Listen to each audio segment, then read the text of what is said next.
Jeremiah Obafemi Awolowo, he was a philosopher, a sage. Okay. Do you know what it means when your leader is a philosopher? He is the only president that Nigeria never had. Machiavelli says something. And their Nigerians are regretting today that if they have known, they would have allowed this man to lead us because he was a socialist.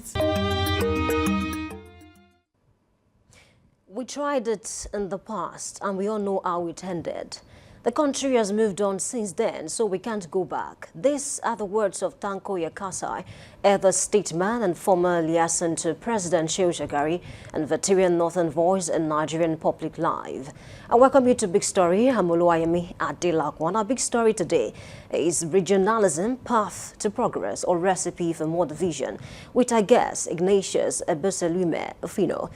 Let's rewind. In the 1950s and early 1960s, Nigeria was organized into large, powerful regions, East, West, North, and later the Midwest.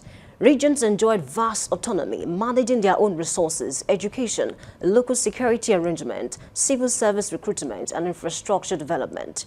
For many, these were the golden years of regional governance, when local decision-making was closer to the people, and political parties were rooted in regional identities. But that system was far from perfect. Ethnic majorities within regions frequently set the agenda. Minorities felt excluded. Internal regional rivalry was intense, and political competition sometimes erupting into violence. Ultimately, the system couldn't survive the strains, coups in 1966, the Civil War, and the concern that a strong region could challenge national unity led the military regime of Yakubu Gowon to abolish regions and reorganize the country into state in 1967.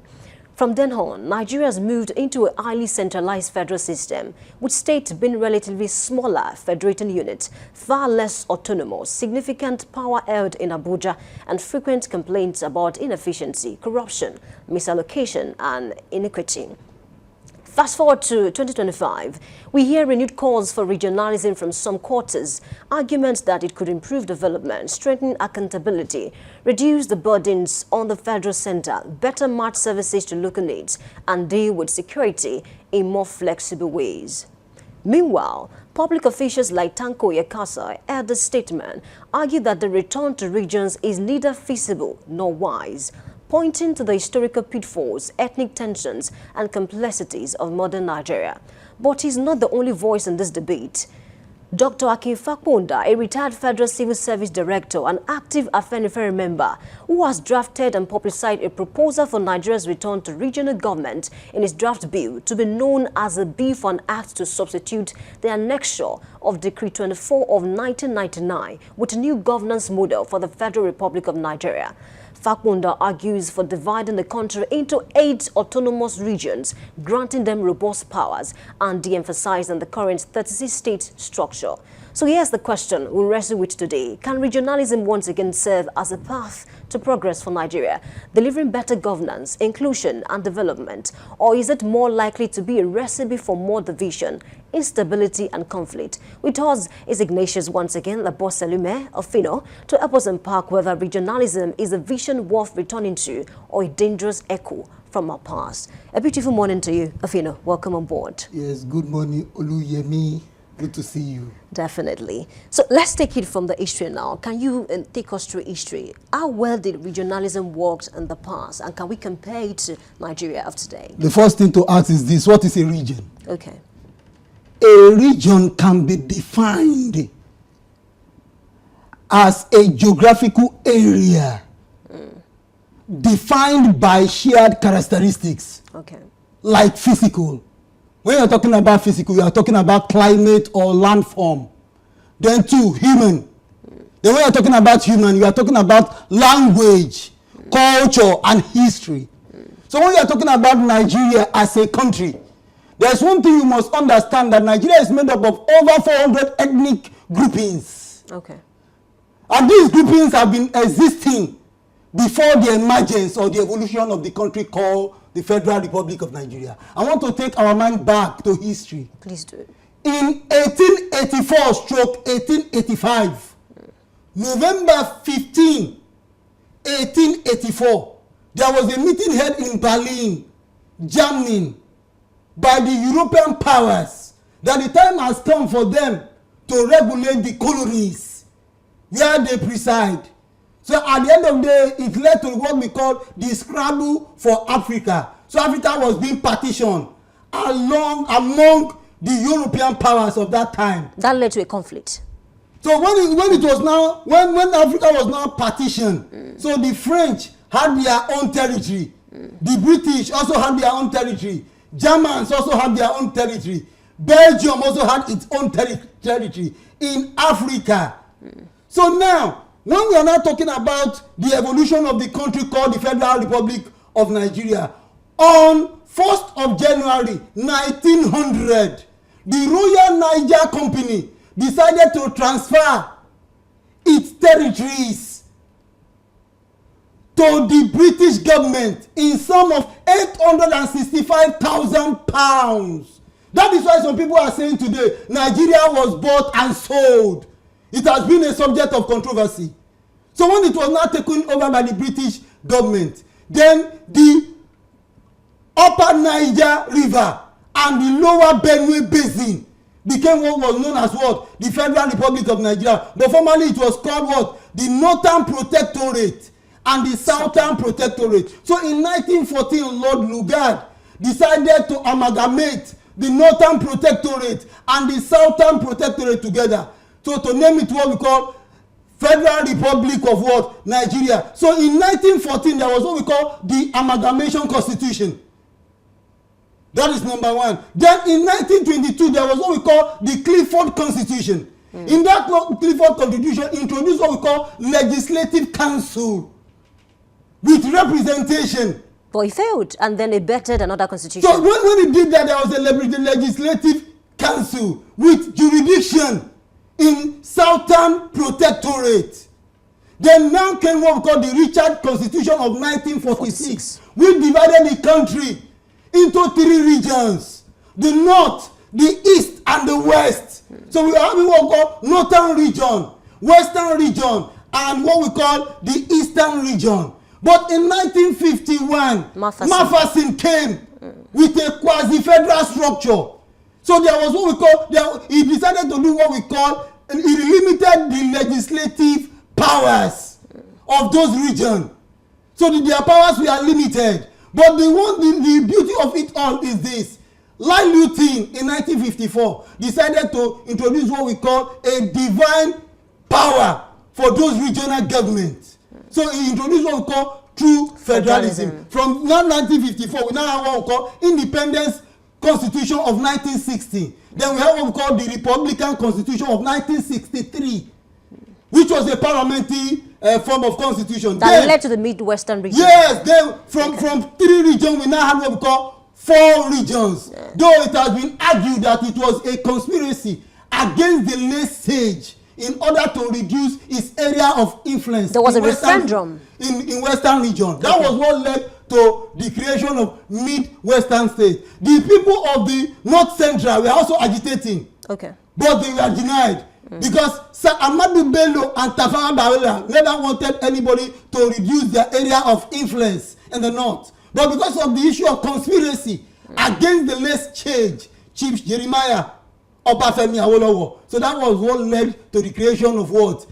Midwest region, out of Western region, where Chief Dennis Osadebe became the premier. So when we are talking about, we have to know our history. And then what led to the creation of states? It was the Civil War to reduce the area of Colonel Odumegu Ojukwu. The one decided to create 12 states in 1967. So the people, the minority in this eastern region, they are people like the Ijaws, people like Cross River, the Calabars. They were the minorities under eastern region. So he had to liberate them from the siege of dominance.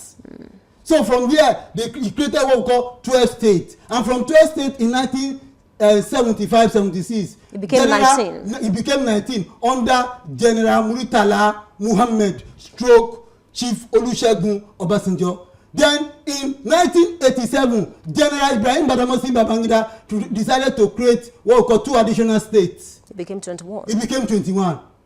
So from 21 now, before he left in 1993, by 1991 again 90, he created another additional state. It became 30. It became 30. So from 30, when the late General Sani Abacha was in power, that one before he left now created additional 6 states, became what? 36 states of the federation. And that was one thing General Sani Abacha did. He now decided to delineate the country into 6 geopolitical zones. That was why we have what called the Southwest geopolitical zone, the Southeast geopolitical zone, the South-South geopolitical zone, the Northwest geopolitical zone, the Northeast geopolitical zone, and the North-Central geopolitical zone. Because there was a series of what? Agitation. So when you are talking about a nation is a group of people living together, having a common history. Nigeria is a country, not a nation. Or I can say Nigeria is a nation state. We have the Yoruba nation, domicile in Nigeria. We have the Hausa Fulani nation, domicile in Nigeria. We have the Igbo nation, domicile in Nigeria. We have the Edo nation, domicile in Nigeria. So it was just an amalgamation, the unification of different nations, even without their consent. That is why there is what we call regional conflict till date. But to appease the minority, that was why the military regime now felt that the time has come for them to introduce state. And now you are still seeing agitation of state. You can see the Ibadan people are agitating for states. In the constitutional amendment. In the constitutional amendment. Just because of what? Marginalization. People are being, a lot of ethnic groups are complaining of what? Marginalization. That the majority are marginalizing what? The minority. The minority will always have their say, but the majority will always have their way. Okay, so Ofino, if regionalism did not solve ethnic rivalries in the First Republic, because in the northern part we had Ahmadu Bello, and of course in the western part we had Obafemi Awolowo, later Akintola, and in the eastern part we also had Nnamdi Azikiwe. Definitely, and later Emma Opara. If it didn't work that time, why are some persons clamoring for regionalism again in 2024-2025? Because I read, when I was reading when I was talking about my introduction, I mentioned a certain man, Dr. Akim Fakunda, who mentioned that, it is better that Nigeria, tilt back towards the era of regionalism so that, states or regions can be allowed to develop on their own without necessarily depending on the center. There is one thing His Excellency Asiwaju Bola Ahmed Tinubu have done of recent. Do you know what he did? He decided to introduce what we call commissions. Okay. Regional commissions. We have what we call the Southwest Development Commission, Northeast Development Commission, South-South Development Commission, Southeast Development Commission, Northwest Development Commission, North Central Development Commission, apart from the Niger Delta Development Commission that comprises of what? 9 states. The 9 oil producing states in Nigeria. Just to appease the people, because he believes in what we call inclusive governance. People are being isolated in Nigeria. Do you know that we have some region today who are still agitating for secession? I don't want to mention the region. It's best. But Nigeria knows that there is a particular region in this country. They are agitating for secession because they feel that they are being marginalized. But the beauty of regionalism is this. Government get closer to the people. Let me give you an instance. During the days of regionalism, the Southwest happened to be the most developed region in Nigeria. Because of education? Not because of education. Because of what? They had a great leader. The late sage who was a philosopher. Chief Jeremiah Obafemi Awolowo. He was a philosopher, a sage. Okay. Do you know what it means when your leader is a philosopher? He is the only president that Nigeria never had. Machiavelli says something. And their Nigerians are regretting today that if they have known, they would have allowed this man to lead us because he was a socialist. Our own version of Nostradamus. Let us be honest to ourselves. The regional government, there was development in the southwest region of Nigeria. Even in He introduced education. He was liberal.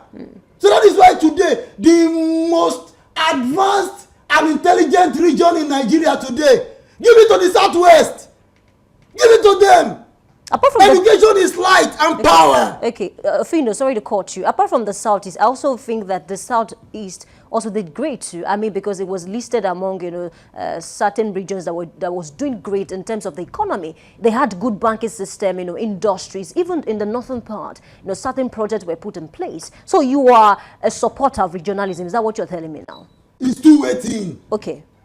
When you are talking about public governance, okay, it is the people that will decide the system of government that they want.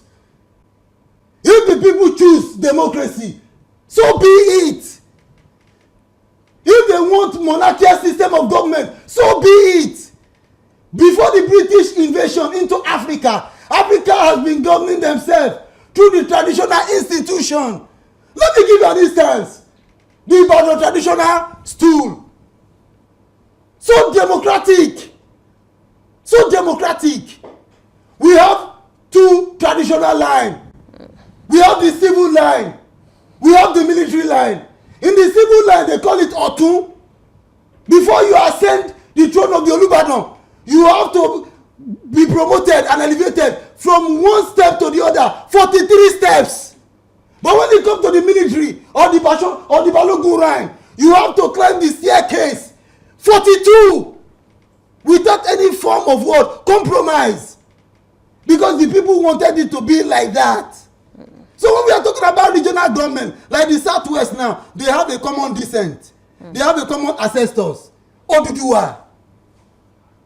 It's different from when there is a mix-up. That is why we are having problem in this country. So I'm not saying that regionalism for now, it will be very difficult for Nigeria to go back to regionalism, I must say. Because a lot of people want to be liberated from a particular state. Some people are craving for what? State creation. Let me give you an instance now. There is the Ibadan dominance over other ethnic groups. We have 5 political zones in Ibadan, in Oyo State.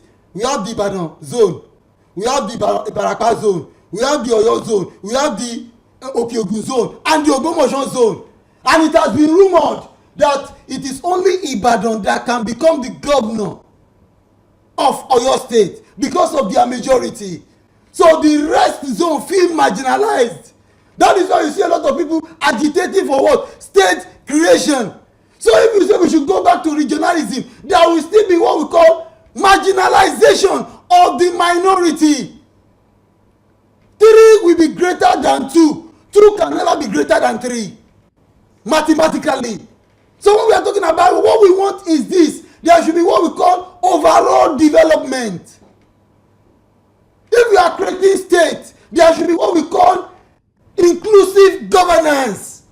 Those that are the minority, they should get involved. Okay. Scholars have argued, Ofino, that, for us to ensure, inclusive governance that you're talking about, and then, regular development, not like maybe some parts are more developed than the other. That's why some certain persons are clamoring for regionalism to say that, we can stop blaming the president for every single thing that happens in the country. Governors will become more accountable. Some political leaders will become more accountable rather than, pushing the entire blame, on the center. It's the system. Let me give you an example. The automobile. A typical car is designed, is an invention. When you see a car, it has the wheel alignment. It has what we call the ignition system. Okay. It has what we call the brake system. It has what we call the fuel system within that particular car. They are working in synergy. Our own problem we have in this country is what we call institutional failure. We are having corrupt leaders. Our constitution is faulty. You can see from parliamentary system of government, we now went to presidential system of government. Very costly. The cost of governance is high. In 2014, His Excellency President Goodluck Ebele Jonathan, GCFR, decided to organize confab. Because at that time, Nigeria was already 100 years old. And there was a document written by Lord Lugard that if those regions do not agree for 100 years, they have every right to do what? To separate. But But within the Nigerian constitution, there is no call for referendum. Please hold your thoughts. We need to go on a short break. When we come back, you continue. Please stay with us. We'll be right back.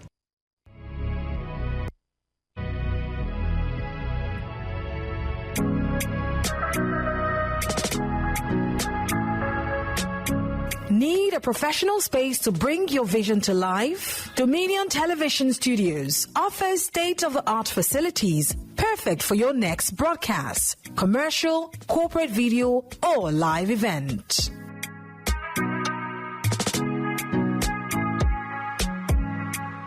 With flexible rental options, cutting-edge equipment, and a supportive team, we provide the perfect environment for high-quality productions. Unleash your creativity. For bookings, email us at marketing@dominion.org.ng.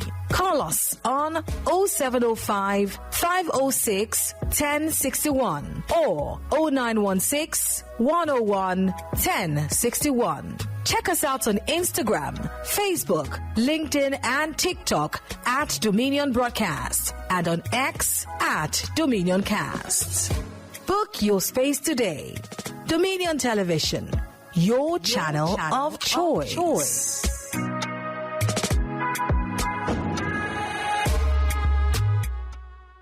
Back, thank you for staying with us. This is the big story, and we are discussing regionalism. Is it possible in Nigeria? Can it increase development in our country? Of course, I say with me, Ofino, helping me make sense of this particular story. Please continue your thought. You were talking about something. Yeah, I was talking about the presidential system of government. The high cost of governance in Nigeria is too high and unbearable. It's affecting our revenue generation in this country. 80% of the revenue generation goes for the upkeep of the political class. The high cost of governance is so high. Why? Because of what? Presidential system of government that was being adopted in 1979. That is why some people are saying that now legislation should be on what? Part-time basis. Because when you remember during regional government, they were running what we call a cabinet system of government, which was parliamentary system of government. So during you only get what we call sitting allowance. And there is one thing you must know: your family is your family. So it's just like a family trying to develop itself. So people that are agitating for regional government, they also have a good point on that. That is why let me give you an example of Oyo State now, Ibadan. Ibadan is well developed. Do you know why? It was the political headquarters of Southwest region of Nigeria, then Western region. 1. 2. Ibadan is also developing better than other places. Do you know why? The governor is from Ibadan. That is why you see a lot of people saying that we want to become governor. There must be what we call rotational presidency. There must be what we call rotational governorship. If we want what we call overall development. Because it will be more easier for me to develop my own region than developing other people's region. Okay.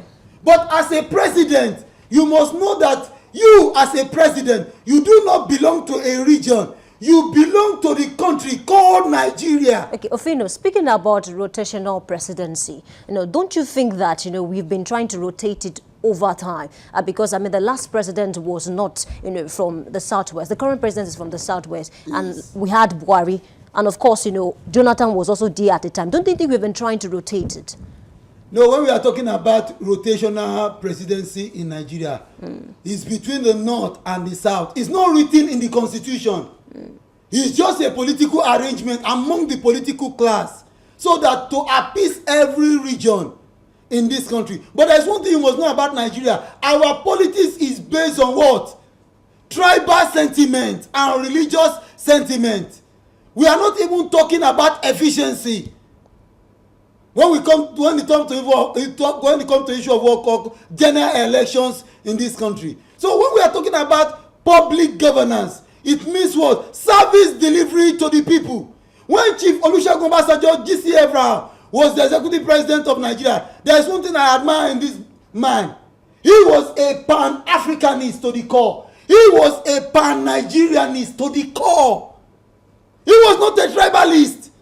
But when Muhammadu Buhari came into power, some people alleged that he was favoring the North more than the South. Alleged. It was alleged. The same thing is also applying under Asiwaju Bola Ahmed Tinubu, that is trying to favor the Southwest more than other part of the country. It's an allegation. Because northern people have like good positions that we have seen over time. It's there. I mean, you cannot rule it out. The current party chairman of APC is not from the West, Southwest. There is one thing you must know: devolution of power. Okay.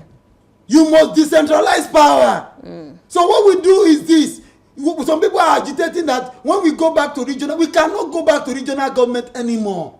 It's not possible because we are having what we call 6 geopolitical zone. But when you say let's practice what we call parliamentary system of government, there is no problem about it. We are going to have what we call regional premiers. They are going to be called regional government. And we are going to have what we call the prime minister for parliamentary system of government. But the current political class in Nigeria, because they are greedy, they can never allow that to happen. That was why Niccolo Machiavelli asserted, you know what he said? He said, politicians are typically held in low esteem because they are perceived to be power-seeking hypocrites who conceal personal ambition and hide behind the rhetorics of public service. I'm not interested about your religion or your what or your tribe. What I'm all interested is this: inclusive governance. Ofino, Machiavelli that you're quoting also mentioned something very critical. Let me paraphrase now. He said, a philosopher king will ensure to do the right thing that will benefit, his people, rather than, think about how much it will hurt them than benefit them. What do you make of that? Do you think Nigeria can get to a point whereby the president will take some decisions, regardless of whether some governors or some political leaders will not allow it? In Nigeria, the beautiful ones are not yet born. The beautiful ones are not yet born. When it comes to issue of leadership, okay. You know what this man said? Viva Madiba.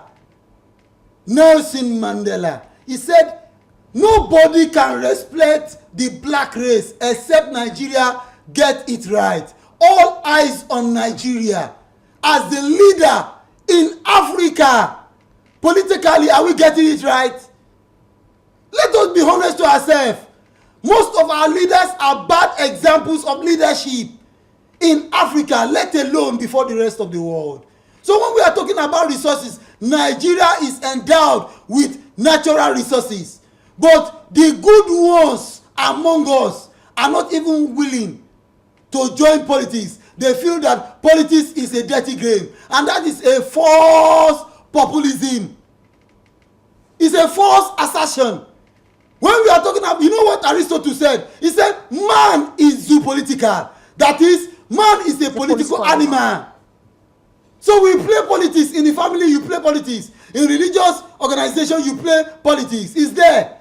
How do we govern ourselves so that our life can be improved? That is what really counts when it comes to the issue of service delivery to the people. There is difference between politics and public governance. But it's just unfortunate that we are having leaders that are egocentric, ethnocentric. And we have some of our leaders to the extent that they allow religion to becloud their sense of value judgment. So you must separate religion from state affair. Nigeria is a secular state. So that is an issue. We are a secular state. Nigeria is a liberal state. Someone can decide that he believes in God is a Nigeria. And the next person can choose, I do not believe in God. The person that does not believe in God, his life must also be protected by the Constitution. Don't you think the politicians found a way to mix religion with politics? Because we see over time in Nigeria where when elections is coming, some politicians that are contesting will go to maybe churches and mosques to say, okay, I'm just here to maybe, join the service and the likes. And through that, a lot of Nigerians will say, this person is trying to garner. There is one thing I'm going to say here. Please do. God is not a politician. Okay. But God rules over the affairs of men. God will not do for man what man can do for himself. I repeat again. God will not do for man what man can do for himself. But nature has given you and I the willpower to choose between the good and the evil. William Shakespeare wrote, he said, there are two forces that govern the world. the forces of good and the forces of evil, each trying to oppose the other. So when you are talking about politics, God is not interested in it. It is you and I that will decide who do we want to govern us. So we have seen a lot of religious compromises when it comes to issue of politics in this country. God is not the author of confusion. He's not a politician, but he rules over the affairs of men. But there's one thing you must know. Put religion aside when it comes to issue of public governance, when it comes to issue of politics. Is it possible again in Nigeria? This is 2025. Religion has found its way into the fabric of the politics of Nigeria. It's like there's a symbiotic relationship between politics and religion. Do you know that the Muslim ticket almost tear this country apart in 2023? But it worked, and they won. It might work. Okay. But some people are saying that Christian ticket cannot work in this country. Why? Do you know what that means? Please tell me. That Muslim ticket are sailed through, but Christian ticket cannot sail through in Nigeria. Is that not a spite? I won't mention the region that said it. You know, most of our leaders, they lie under oath. Most of these leaders lie under oath. You know that Nigeria love religion. And we are supposed to have what we call a zero corrupt society in Nigeria. Should it not be about competence rather than, okay, you belong to this religion, I belong to that religion? It should be about competence. But some of them hide under the cloak of religion. No wonder Karl Marx made this an assertion. You know what he said? He said when it comes to issue of religious argument, man tends to be irrational. He also said that religion is the opium of the masses. Yes, it's your addictive. Now, the way we love religion in this country, if we can be able to devote our energy in science and technology, Nigeria will be one of the greatest countries in the world. That is why sometimes I always appeal to our celebrities that the time has come for them to establish a Silicon Valley in Nigeria. Look at this studio. When I saw this studio, it's a discovery. Thank you. A discovery. I'm proud of this media academy. It's a discovery. What stopped the celebrity leading that agitation that we want a Silicon Valley in Nigeria? When you are talking about Silicon Valley in the United States, you are talking about that technological hub. Technology is not free. I told them sometimes, you know, some of our youth today, most of them are involved in cybercrime, which is no fault of theirs, because it's the failure of the government. When the government failed to provide what we call jobs for them, but they are into cybercrime. I'm not promoting cybercrime. I'm not supporting them. But when you steal $1, you have not stolen anything. But when you steal technology, you have stolen all. That is why America keeps accusing China that Chinese technology is a stolen technology. Which is debatable.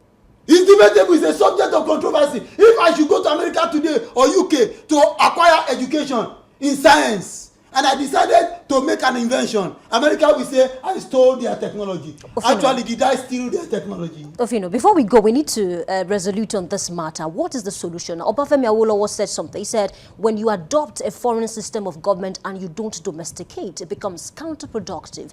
We adopted the presidential system of government, you know, of the United States. But how well are we, you know, practicing that system? What is the way out now? Are you saying we should totally forget about the 1999 Constitution and draft a new constitution instead of regionalism? We want a new constitution that will be all inclusive, and there must be a referendum in it, plebiscite. Okay. Forced marriage is not good. That is better than regionalism. Is that what you're saying? What I'm saying is that a lot of regions are agitating for separation. But there is one clause in the Nigerian constitution that this country shall remain indivisible and indissoluble. There is a clause in the constitution. That is why today, if any region is agitating for secession, the Federal Republic of Nigeria will wage war against that region. I'm not in support of secession, but what I'm in support is this: we need a new constitution written by the people. When you look at the Nigerian constitution, the author of that constitution decided to create what we call a lacuna. Okay. Apart from the Nigerian constitution of 1999, is a constitution that is full of what we call ambiguities, controversies.